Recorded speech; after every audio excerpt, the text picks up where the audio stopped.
Hey, this is Mikey Bort for PremiumBeat.com, and in this After Effects tutorial, I'm going to show you 3 different ways to create 3D looking text without using any third-party plugins.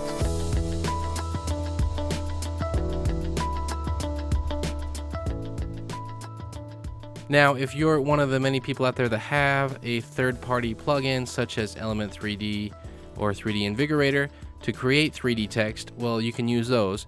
But not everybody has them, and also not everybody wants to use the 3D ray traced engine built into After Effects because sometimes it's slow and cumbersome, and also it's only available on the new versions of After Effects.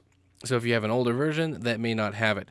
So here are 3 ways that you can use even on the older versions of After Effects. So let's get started.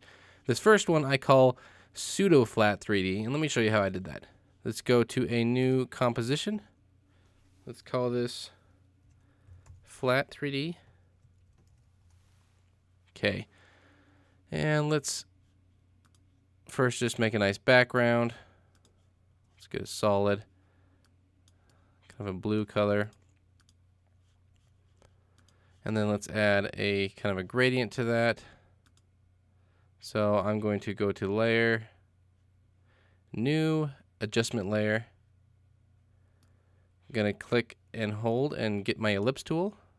Double click. Go into my color correction. Go to exposure. Bring down the exposure. Go down the adjustment layer into the mask. Invert the mask. And feather it. And that's a quick way to do kind of a vignette. Oh, look, I just might want to feather that a little bit more. Okay. And I just wanted a nice little gradient on that. Okay, so first off, let's create our text that we're going to turn 3D. 3D text. Let's make this nice and big so we can see it. And this method, I use a couple of expressions to make things work. But before I do that, make sure that you're set on center text, center align text. Otherwise, it's not going to work just quite right. So let's go into the 3D text, and then let's go to the scale position. I'm going to hit Option or Alt on the keyboard and then click on the stopwatch, and it brings up my expression dialog box. And in this dialog box, I'm going to write a little expression, and it's going to go like this.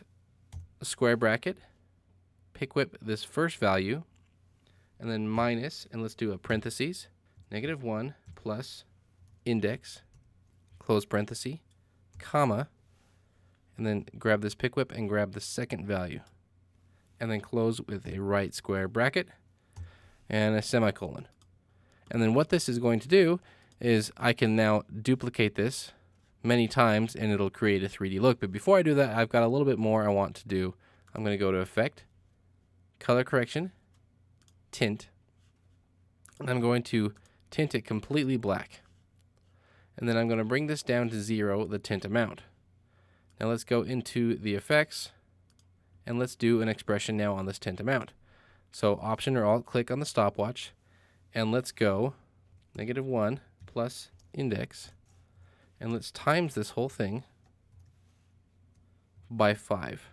And then what we can do is I can just take this 3D text layer and I'm going to hit duplicate, so Command or Control D on the keyboard. I'm going to duplicate it several times. And you can see what it does is it duplicates it and then it creates this kind of this 3D text look.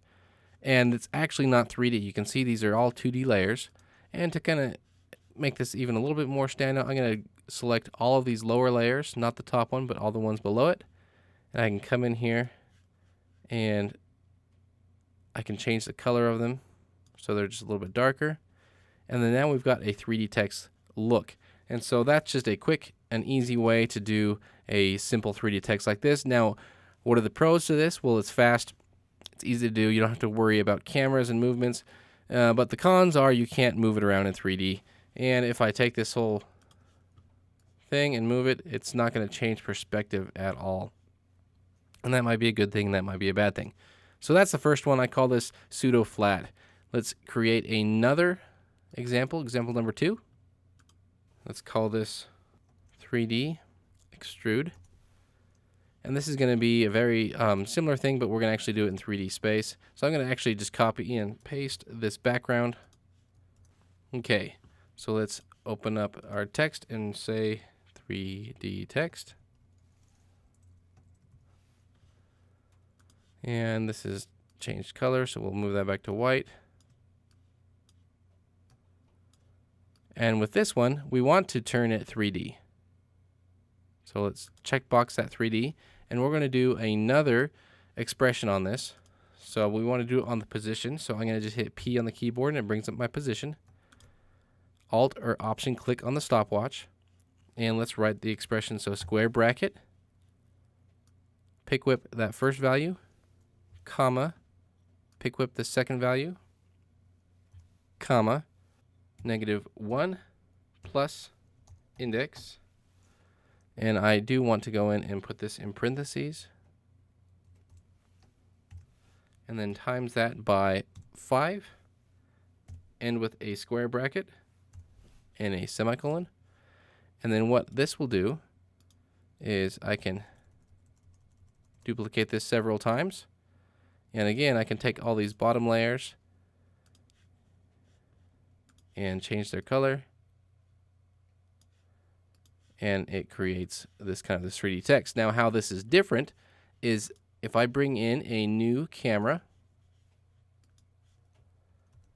and I can then orbit around this, and you can see that it's actual 3D text, kind of. So what is not going to work is when I get right to the side, you can see here, you can see right through this. And that's because they're not right next to each other.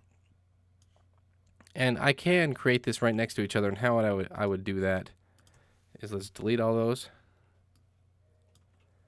Come in here and do this ×1, or just not times anything at all. And then I'm going to have a lot more layers to create that same depth, because this is only moving 1 pixel at a time. Let's come in here, take that top layer, make it white. It's only moving 1 pixel, and so it's really kind of slow and cumbersome, but you're not getting that kind of the look on the edge where you could see through it. And this is kind of a popular technique that lots of people use, and you've seen probably different tutorials on how to do this. And so that's, the quick and easy way, using the expression that way. So that's 3D text using the extrude into 3D space method. Now the last one I call Shatter 3D.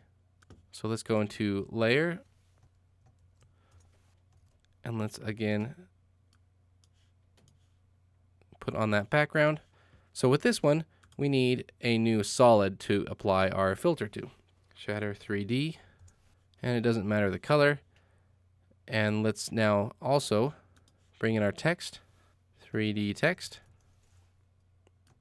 scale that up, center it where we want, and I can actually go ahead and bring that to the bottom, it doesn't matter. So on this shatter layer, let's go into Effect, Simulation, Shatter, and then there's some things we need to change. So first off, let's go into View, let's make sure it's rendered, and right now it looks like bricks. So that's the next thing we need to change. We go down to Shape, change this to Custom, and then we change the shatter map to 3D text. You can already see it's looking pretty cool. Now let's go into Force 1, bring that strength down to 0, and then go into Physics and bring the gravity down to 0. Now we're pretty ready to go. What I can also do is let's go in here, let's change the color, just go into the solid settings of that solid, because it's going to use the color of the solid. So I guess it does matter what color the solid is, because that's what color your text is going to be. Now we can also come back into the shatter, and under shape it says extrusion depth. We can make that a lot deeper.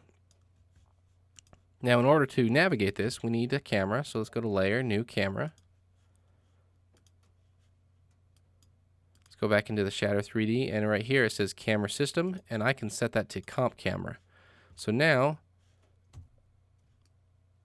when I move around using the camera, everything just kind of moves with it, even though it's still a 2D layer.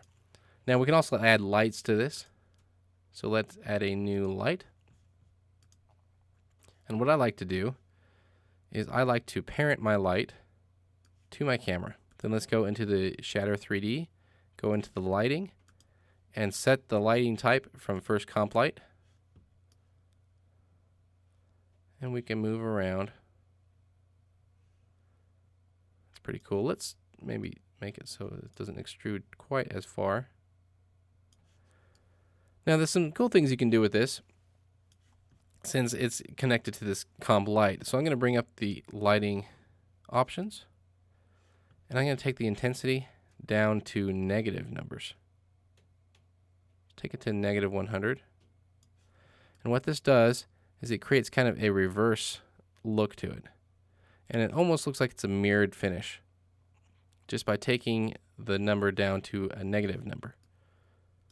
We can bring that back up to a positive number.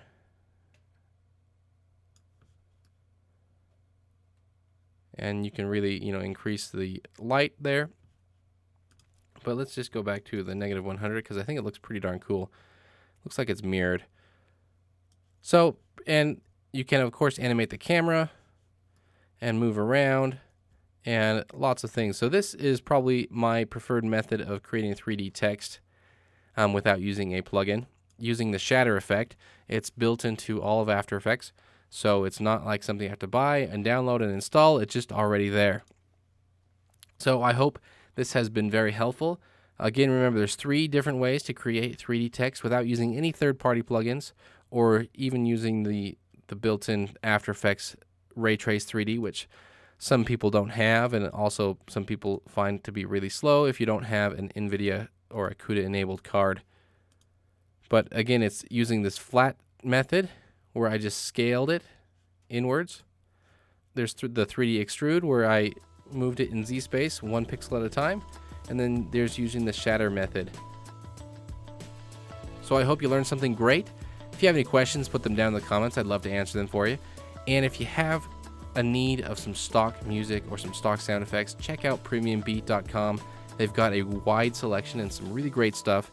Also, check out their blog. There's lots more tutorials just like this, and you can learn a lot. Thanks for watching. This is Mikey Borup, and we'll see you next time.